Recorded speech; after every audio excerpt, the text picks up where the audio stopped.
Hello and welcome to the AniMonday podcast. My name is Colin Hemphill. And I'm Kayla Hemphill. On our show, we roll the virtual dice each week and must watch a randomly selected anime title. Thanks for joining us. Hey. Last week, we hit the random button on Crunchyroll, and the anime that we rolled is called Linebarrels of Iron. This is many weeks in a row of mecha anime. All the mecha.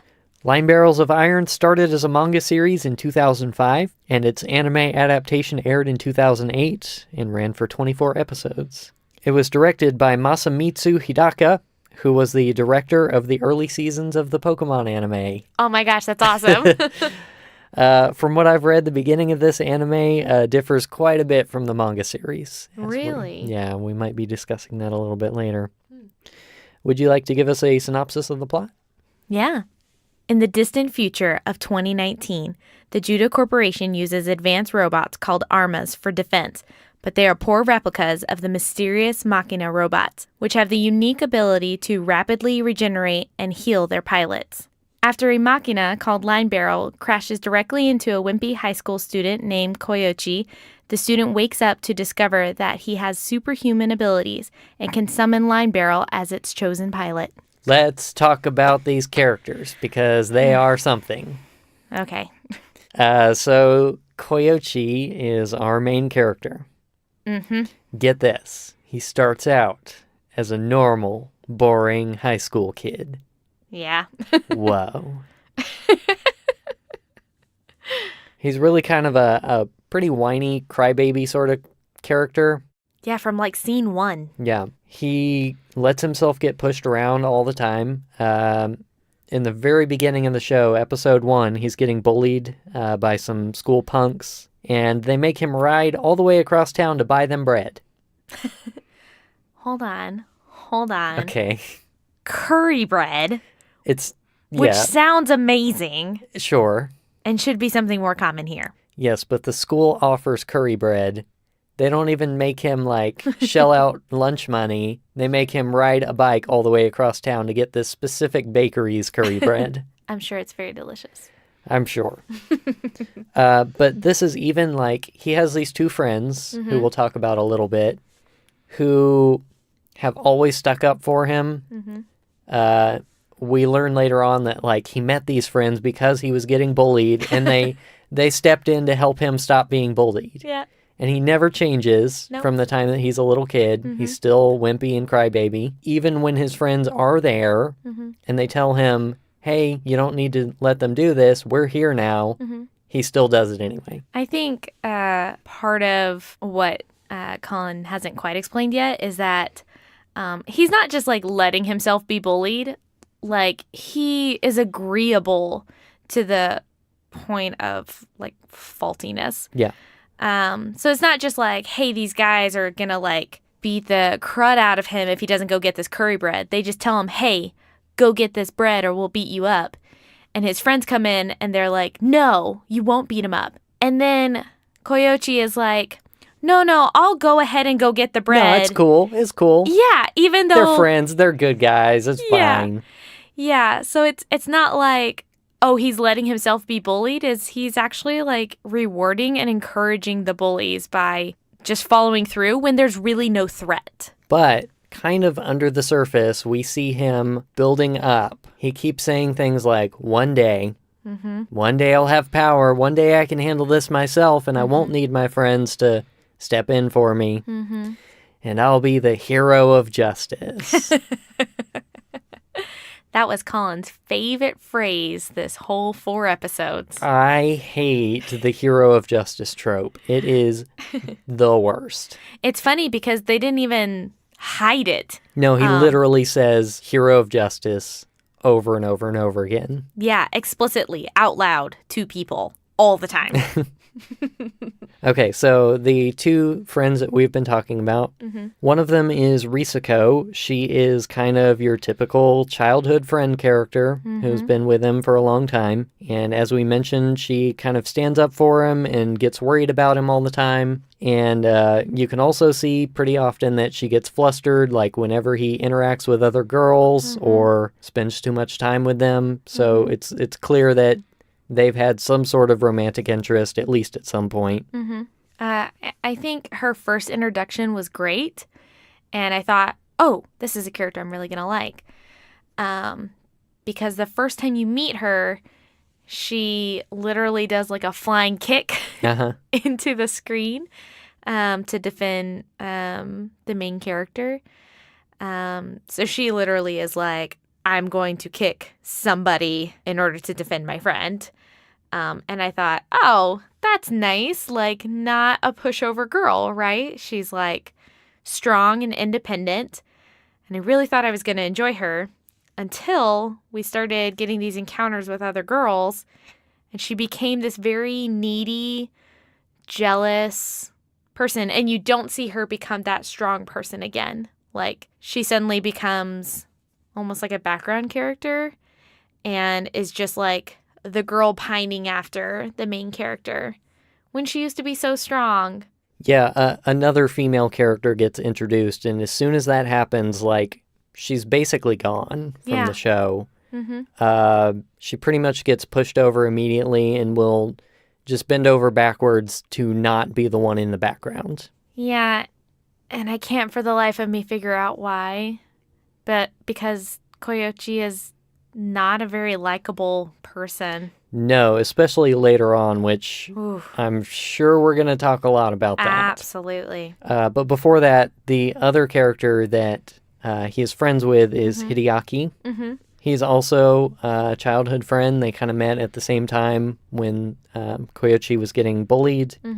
This character seems like pretty level-headed. He tries to talk sense into Koyochi whenever he can and just seems like a pretty generally likable, good friend. Yeah, he actually seems more likely to be the hero character because he's gentle but strong. So he, I guess for me, is more like what I would think of the kind of setup for this main character of like, he's loyal to his friends to the end, but like he's got a soft side, you know? Yeah. So right in the first episode, we get this big plot dump that leads to this very rapid change in the characters. Yes. Specifically Koyochi. I like that you said that it takes place in the distant future of 2019. This is funny watching this in 2018. Yeah. So while the main character is, in fact, riding across town to buy bread for these jerks, a giant robot falls directly on top of him. Yeah. They had actually been leading up to this for a little while. Occasionally you would see like shots of the command center and they were tracking this object and they weren't sure where it was or what it was. And apparently not bothering to like evacuate people or make sure the area was clear or anything. Well, they evacuated in the two, there were two spots that they thought the thing was going to land. But it got knocked off course by something random. And so then it landed on this kid, which is weird. So this thing lands directly on top of him, and eventually he wakes up, and there's like this giant blood spot all over the front of his shirt, which nobody mentions for an entire episode. Yes, the whole time. I kept looking at Colin being like, is that blood? Is it mud? Because there was also like, it could have also been mud. But we were like, no, I'm pretty sure it's blood. And characters kept interacting with Koyochi and nobody was mentioning that it was blood. And so I was like, well, maybe it's not blood, but it looks like blood. Yeah. Like, no, it totally was. Yeah, I was getting so upset. He also, when he wakes up, finds out that there's a naked girl right next to him. Yeah. Because of course there is. And he takes her home and she has amnesia because of course she does. Yeah. Yeah, that wasn't explained. No, not really. And it almost immediately goes away. Yeah, within moments, she's like, oh, my name is such and such, and this is my purpose. Yeah. And then by, like, an episode later, she completely has her memories back. Yeah. Like, there was no reason for her to have amnesia at all. Yeah. Well, it's even like she knows who she is and what she does, but she doesn't know why. Yeah. Which is dumb. There's no reason for it, really. Sure. It's the same thing we kind of talked about last week or 2 weeks ago, about like there was no need for like somebody to be a princess if there's not going to be something specific about that. And so this kind of felt like the same thing. Like, there's no reason for her to have amnesia. It literally did nothing for the plot other than to add some mild drama to an episode. And that to me is just poor writing. When he does come to after this whole event, he suddenly has superpowers. Yeah. More or less. He is like super strong and can now suddenly fend off these bullies who were messing with him all this time. Mm-hmm. And he can summon a giant robot by touching this girl's boobs. Yeah. It doesn't even make any sense. It doesn't. I think that was the part where the show lost me, which was definitely in like... Halfway through the first episode. Yeah. Mm-hmm.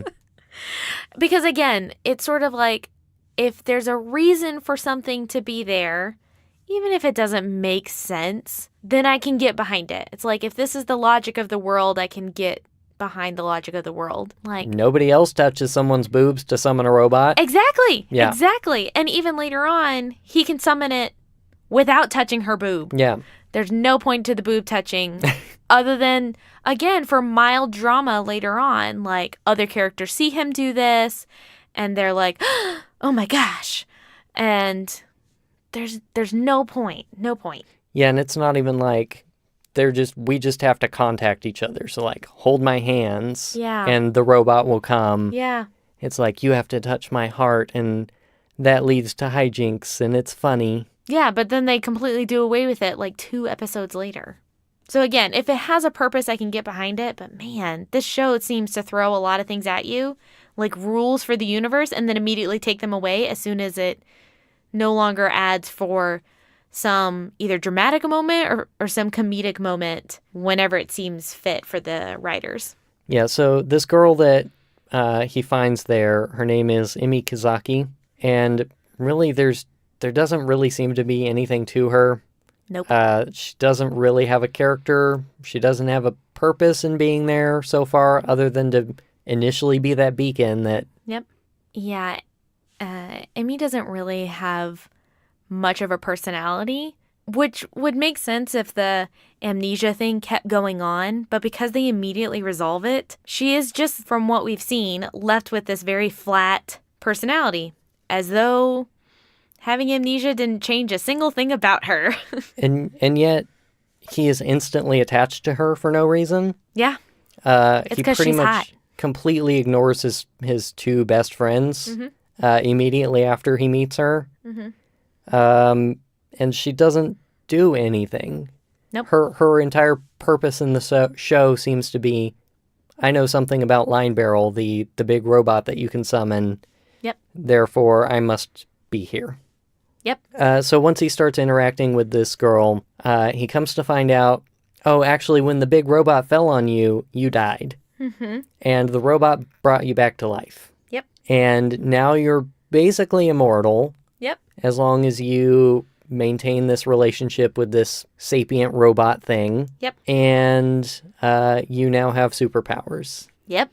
And you can summon this big robot to help you fight. Yep. Also punch through walls. Yeah. So, why are they fighting? That is super unclear. Who is fighting? Also unclear. It's not the government. No. They make brief mention of this company, I think. Yes. It's like a company that Yeah. produces these robots or trains pilots or... Something. I don't know. They have access to robots and they use them to fight things. Yep. What things we don't know. It seems like other robots. Yeah, it seems like there's this other group who also has robots. But that's a secret. And they're also using them to fight things. Does that make them the bad guys? Only because they have snarly faces. Oh, yeah. They're always scowling every time you look at them. Twirly mustaches. Did any of them have a twirly mustache? I think one of them might have. Maybe. No, it's kind of weird that these people are fighting. There doesn't seem to be a reason other than that they want, like, the better robot. as we kind of mentioned before, they're sort of like these armas that are pretty good fighting robots, but the machinas are way better. And so they want access to those, but we don't know why anyone has them. We don't know why anyone has robots. It doesn't seem like it's a government thing, but we do know that the good guys, I say that loosely, are keeping this secret because we see that on like the news reports. Now people know that there are robots. They like show them on the news reports, but they're like denying that there's like this faction of people who have robots they keep saying like, oh, it's our malfunctioning robots that are doing this. There's no battle of robots. Even though people, like, how can you deny it? Like, it's demolishing huge parts of the city. They keep talking about how they have to pay all these, like, I guess, people to repair the city, and it's costing, like, millions of dollars. And I think they're even saying things like, oh, a test malfunctioned, and so all of this stuff blew up, and you're like, okay, well, why would people support this? Yeah, it seems very, very confusing. We're not sure what completely is going on story-wise. Yeah, and it's worth noting this is all within the events of the first episode. Yes.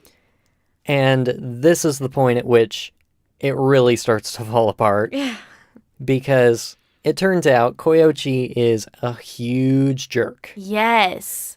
He started out as the wimpy kid who just wanted to be the hero.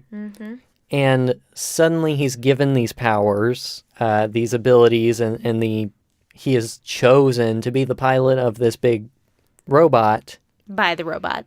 But yeah, the robot makes its decision. It chooses the pilot.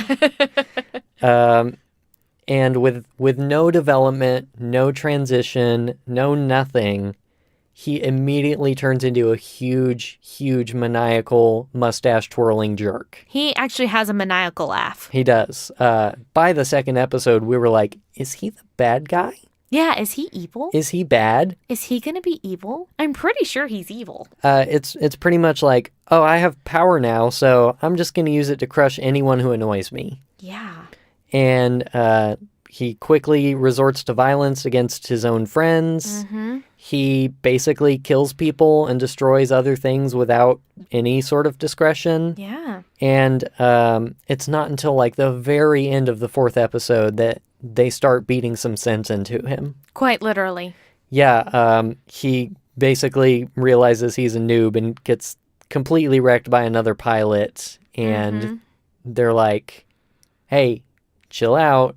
Yeah. You are not the cool, powerful dude you think you are. Yeah, you don't know how to use your power, so it's useless in your hands. I think one thing that's kind of upsetting about this story is that it is character-driven, but the main character, is so incredibly unlikable. Yeah, for sure. So it doesn't make me want to watch this. And the story is written so that it has a series of things happening to the main character and you're watching him interact with those things. So, like I said, sometimes there's some lazy writing in there, like there randomly being a girl with amnesia, and the amnesia goes away when it's convenient for the main character to have new information. And because this character is so unlikable, it doesn't make you care if he gets a redemption story. And I think that's really disappointing. Colin and I were watching this and being like, I don't care about this dude at all. And they're going to try and give him a redemption story, and I don't care. I don't want him to be redeemed. He's awful. Yeah. We had talked about how, like, who's the bad guy? Who's the good guy? Why are they fighting? And what is this even about? What is their point? And all of that gets complicated as soon as Koichi comes into the picture. Yeah. Because his goal seems to be, I can have this robot now, so I'm going to get in it, and I'm going to beat things up. Yeah. So he will literally, doesn't matter who they are, doesn't matter what they're doing. If somebody has a big robot, he gets in his big robot, and he starts punching them. Yeah. That's his goal. And without any regard for if they're civilians or anything, like if the area's been evacuated or not. Like, he is demolishing parts of the city, and people are trying to be like, hey, like, other pilots and other robots are trying to be like, hey, please stop. Like, hold on. Like, let's do this together. Let's work in tandem. And he's like, nope, I'm the best. So I'm gonna like beat the crud out of everything that's happening. And it's a mess. Yeah, and of course there's tons of exposition while they're in the big robots. Mm-hmm. And so he is just spouting off all this stuff during these fights, like, this is my town, and I'm the source of justice, and anyone else must be evil. And he's like rattling off all these things that are complete nonsense. Mm-hmm. Just this huge power trip that he's on. Mm-hmm. And it makes him so unlikable. It's funny because he even, as you were saying that, I remembered, he even fights people that are supposed to be, like, on his team. Yeah. So there's people that are trying to be like, hey, we just want to help you since you're, like, you're now the pilot of this robot that, like, you know, we kind of technically own. So, like, let's do this together. Let's fight this robot together and not destroy the city. And he's like, no, if you're not, like, doing it the way that I am, like, I'm gonna, like, get rid of you. And so he starts fighting, like, his own people, because egos. Yeah. And sure, I guess after this, he gets his redemption and he gets integrated into this, like, Judah organization or whoever they are. I don't care. Yeah. At this point, like, I have no interest in seeing him go through that. He's had no development up to this point. He's regressed. I have no reason to expect that he's going to have a positive development further on. Yeah. And it's sort of like, if you're going to have this kind of character-driven growth arc, you know, like personal growth arc sort of thing, it'd be nice if you actually, like, cared about the character at all. Is they took a mediocre character, like, yeah, Koyochi in the very beginnings, kind of whiny, kind of, you know, complainy. They regressed him so that he's awful. And it seems like if he's going to grow, he's just going to end up going back to, like, the whiny kind of annoying guy. Right. And that's not really growth so much as, like, now we're back at square zero. Great, thanks. Yeah. So I would like to address some of the differences in the manga that I read about. Oh, okay, sure. Because this is all right at the beginning that they make these huge sweeping changes to everything. Really? Yeah. Wow. So they do explain a little bit better in the manga, like, what these two types of robots are. Okay.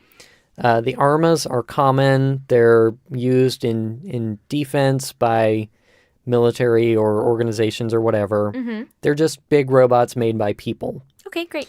The machinas are more mysterious. They just kind of showed up. And they're powered by tons of little nanobots. What? So that's what allows them to regenerate quickly, is they just get their little robots together and they start fixing themselves. So what you're saying is if you looked at this, like, under a microscope, it'd just be a bunch of tiny robots? Yep. Okay, well, sure. But that's why it's kind of more of an organic entity rather than just a big piece of metal. Sure. And why they have, like, some sort of consciousness, I suppose. Yeah. And so, like, when he comes back to life, supposedly, when he dies and comes back to life, it's because he gets injected by nanobots. And they keep him alive. But would that explain, like, a personality shift? Oh my gosh, Colin. He's a robot.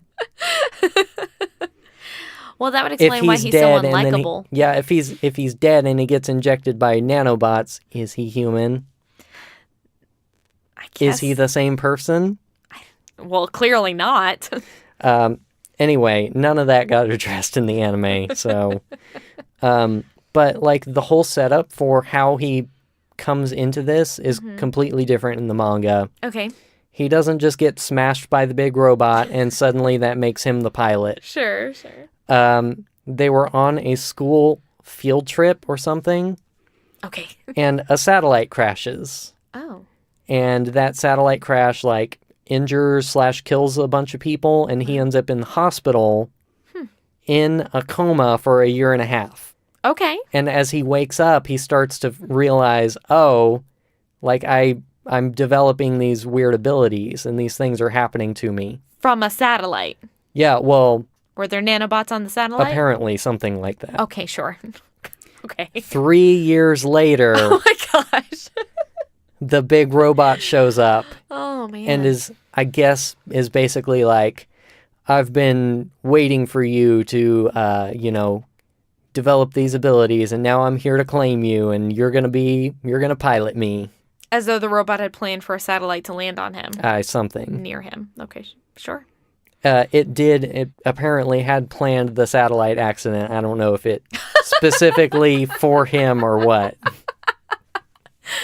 Sure, because that's, how you get pilots. You throw satellites on people and see if they survive. Mm-hmm.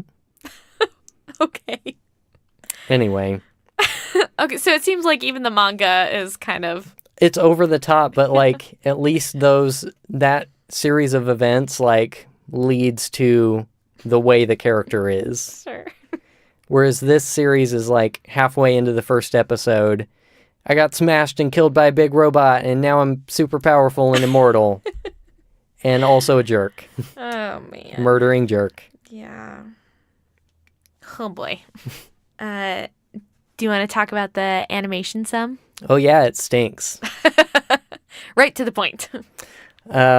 So every single mech fight is done in, from what I can tell, 100% 3D CG. Yep. And this is not the golden era of CG. This is early 2000s. Yep. And we're talking very jarring, very unnatural looking movements. Yep. Vastly different styles and feels than the 2D parts. So any just normal character interaction looks okay. Yeah. And then any robot fight looks terrible. Yeah, I would definitely agree with that.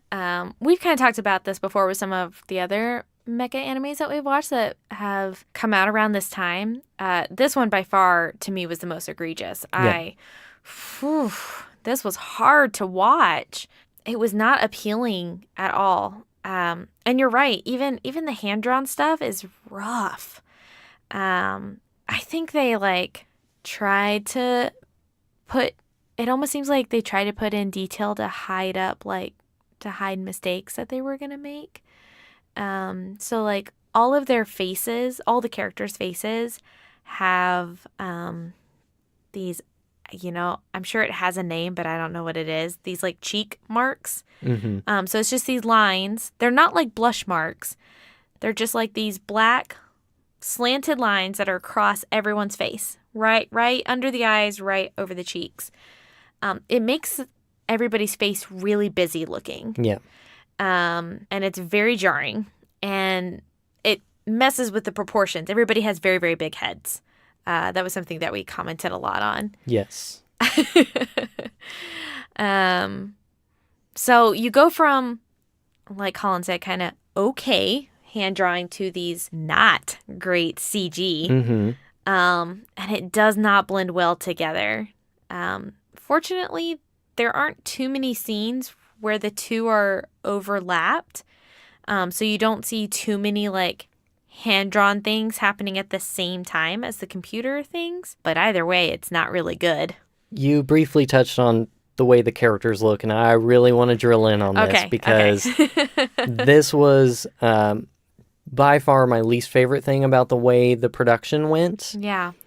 I don't know what the manga characters look like. These could be directly ripped out of there. Sure. Or they could have, altered their designs or had different teams working on the characters, and whatever caused them to come to the results that were on screen was the wrong route because these characters do not make sense. No. Their body shapes and sizes are completely ridiculous. Yeah, they don't look human. No, they don't. You said everyone has a huge head. Yeah. Completely disproportionate. And that's especially true on some characters who are very small characters. Yes. Their head size does not change with their body size. No. A child, same head size as an adult. A big, bulking dude. But small, tiny little child body. Small child body, same head size. Yeah, it was... Same level of detail with all those weird lines and creases. And, oh boy, there is from what I can tell, an adult character who is one of the pilots for that organization who is like child size. Yeah. And her head is so big. I felt like part of the reason why the proportions were wrong, at least in the head to body ratio, is because of all these unnecessary details that they cram into the face. And so in order to make the face make sense, because of all this extra detail, they had to enlarge the head, but they don't put that much detail into the characters' bodies. So it almost feels like they drew them separately. But otherwise, it just seems like they didn't have either the skill or the capability to like put that much detail in a smaller face, a smaller head size. So they had to make the head big, and then they didn't like portion out the rest of the body. Yeah. In terms of any other production stuff, I have almost nothing to say about the music. The intro and outro music were not particularly good. No. And the score for the show ranged from this is pretty boring and uninteresting to downright this doesn't make sense. It feels really out of place and weird. Yeah. You know, sometimes when you're watching a show or a movie or something, you know, they play whatever it is, will have a score that doesn't quite match what you're watching in order to like evoke certain feelings in you to make you think, not everything is as it appears. I don't know if they were trying to do that here, but it just actually made me uncomfortable. It wasn't like, oh, I'm feeling a different emotion than I should be on screen, so maybe there's something I'm missing. It was more like, I feel like you don't know what you're doing. I feel like you just picked a song and you threw it in here because you liked the song. Nothing when it came to the music and the art did it feel like those two were married at all. Yeah, I would agree with that. Do you have any general thoughts that you would like to wrap us up with? I've kind of talked about this in some other shows that we've watched. I really get into the characters in any given show. That's probably one of the more important parts of a show for me is what are the characters like and can I relate to them? Do I understand them? Do I like them? And the answer to this is no. Just across the board, no. We kind of talked about this before that every character seems to regress into the worst version of themselves. Centering around Koyochi, he is the most egregious of them all. And to me, if you're going to have this like kind of redemption story be the center of your series, which this very much seems like it's that. Like I said, there are like robot fights and stuff, but that almost seems secondary to what's going on with Koyochi. But he is so unlikable. I don't care. I don't care what happens to him. And I feel like even if he were to grow as a character, I can't imagine that he'd get to a point in which I'd find him redeemable. And it felt really lazy to go from a character that was okay and to make him worse so that they could make him better. Instead of saying, we're going to take this okay character and make him great and make him a character you really are going to love. That made sense. But it seemed like, I don't know if that was too much of a task for them or what, but they were like, oh, well, it'd be easier to make this terrible character okay. But I don't care about terrible characters. I don't want to watch them. I don't want to interact with them.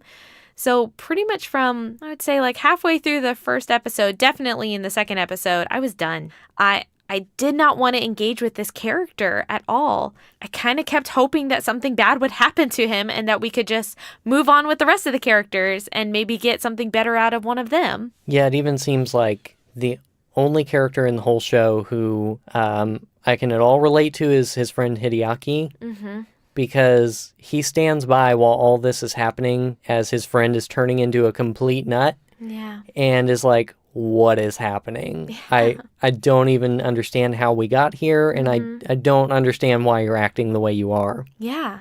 But that said, he's not the focus of the show, and even then, he's not interesting enough to be the main character of the show. And so we're left with nothing but really terrible characters. Yeah. I think we've talked a bit about how, especially in mecha anime, we've kind of seen a few sides of the main character coin, which is you've got your super likable, extremely nice guy who happens to be the world's best mech pilot. Yeah. And they get to be the chosen one, and you follow them, and you're like, yeah, go beat up all the bad robots. Yeah. And then you have your other characters, like your Shinjis, who are a complete wreck and don't want to do it, and they stink at it, but they have to because that's what's the good choice. Right. This one kind of does none of those. And instead is like, let's take this Zero character that no one likes and is kind of a nothing, and take him to like -100. We'll make him so unlikable so quickly that the only place we can go is like, hey, maybe he'll be okay. Yeah. And that doesn't work. No. It doesn't make for anything that I would find watchable. Sure. Or enjoyable. Sure, and it would make sense if he was a secondary character. And then eventually you're like, hey, he's not as bad. That's nice. But I'm going to focus on this other person that I actually care about. For a main character, this was a rough choice. I can't say that I understand why they did this with this character. And like I said, this ends up being an ensemble cast show. You can tell it from the intro and outro. They show like the entire Judah team. And they're introducing, by the 4th episode, we've met several of the characters, and we've seen several more of them. They're kind of off doing other things. So I know that this is going to be an ensemble cast. And I'm just saying, from the few characters that we've met, it does not look like it'd be a good cast. And I feel like you can't have a character-driven show if you don't have good characters. No, and the whole plot that is surrounding these bad characters is also nonsense. Yeah, it's sort of like you can almost forgive, if it's like, you're trying to do the ensemble cast thing, but it's not really working. But man, at least you have a really interesting story. Nope. Yeah, there's no motivation for the characters. There's no reason for these organizations to exist or do what they do. There is no reason for these robots to even exist. Yep. And there's no reason to be fighting anyone. Nobody needs to be fought. Yeah. Yeah, there's no stakes at all that we can tell other than just fighting robots.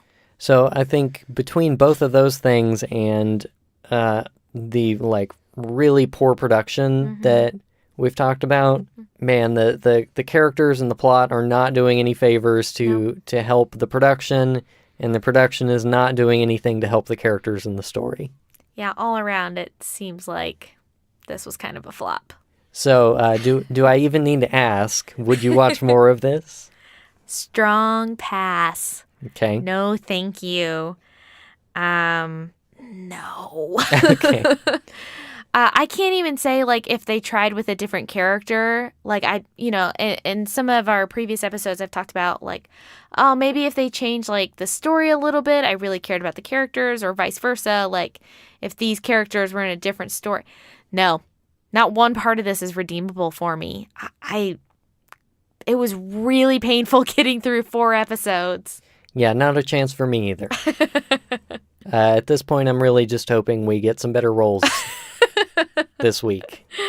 Get another cat anime. That was great. Yeah. Yeah, well, we still said no on it. I mean, I might change my mind after this one. Our standards are decreasing. Okay.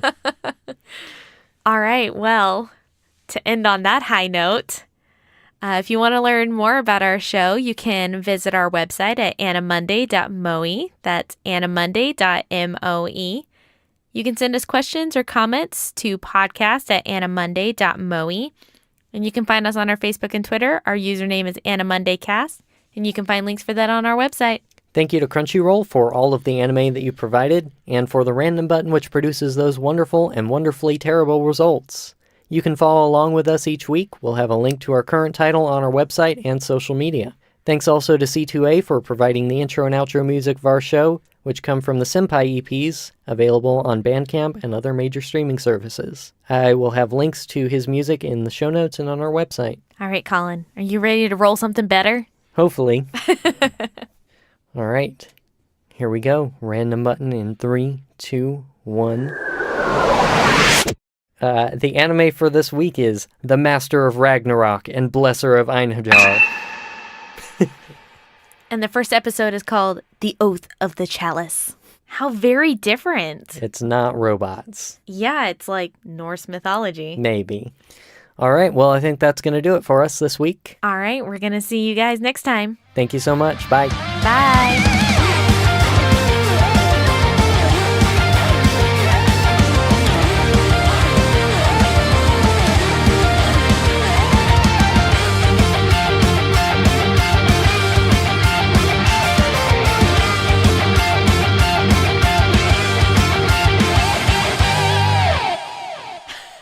Einherjar.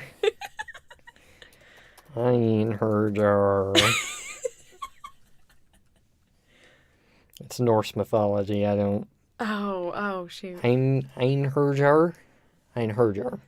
I have no idea. Einherjar. Inheriar, Norwegian. No, there's no way. Hey, there are a lot of weird sounding The undead spirits of Lorien Einjar. Einhajar. I'm going to go with Einherjar. Okay, go for it.